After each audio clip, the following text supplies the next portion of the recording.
Hi hello नमस्कार. स्वागत आहे तुमचं माझ्या मिनी ब्लॉगमध्ये.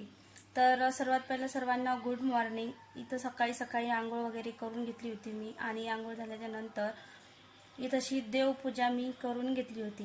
हे बघू शकता तुम्ही देवपूजा मी कशा प्रकारे केली. जर तुम्हाला याचा पूर्ण व्हिडिओ बघायचा असेल तर माझ्या यूट्यूब चॅनलवर जाऊन बघू शकता. तर तुम्ही बघू शकता इथे माझी पूर्ण देवपूजा झालेली आहे. दिवाबत्तीसुद्धा झालेली आहे आणि फुलं वगैरे देवाला वाहून झाले.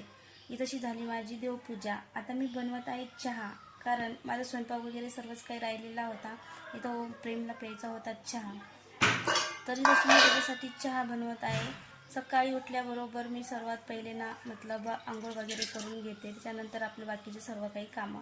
इथं जवळपास माझे पूर्ण कामं झालेले होते, पण स्वयंपाक बाकी राहिला होता. तर इथंशी मी बनवत होती प्रेमसाठी चहा. प्रेमसाठी चहा बनवला म्हटलं, त्याला तर चहा बनवायचा, ते मग माझ्यासाठी पण मी बनवून घेतला. तर इथे दोघांचा चहा बनवला मी. माझ्यासाठी चहा शिंगलामध्ये घेतलेला आहे आणि प्रेमसाठी एका छोट्याशा ग्लासमध्ये चहा ओतत आहे. तर तुम्ही बघू शकता, कारण तो शाळेत गेला, त्याने सकाळी चहा पिला नव्हता. म्हणून घरी आल्यावर मम्मी मला चहा दे, कारण त्याला चहा नाही पिला की त्याचं डोकं दुखते. त्याला सवयच लागली आता ती चहाची. आणि हे चहा ओम प्रेमला नेऊन द्यायसाठी दुकानामध्ये गेला आणि तशी मी घेत होती चहा माझा. तर मित्रांनो, तुम्हाला माझा हा मिनी ब्लॉग आवडला तर लाईक कमेंट शेअर करायला विसरू नका आणि तसंच आपल्या चॅनलला सबस्क्राईब पण करा. भेटूया पुढच्या मिनी ब्लॉगमध्ये. तोपर्यंत टाटा बाय बाय.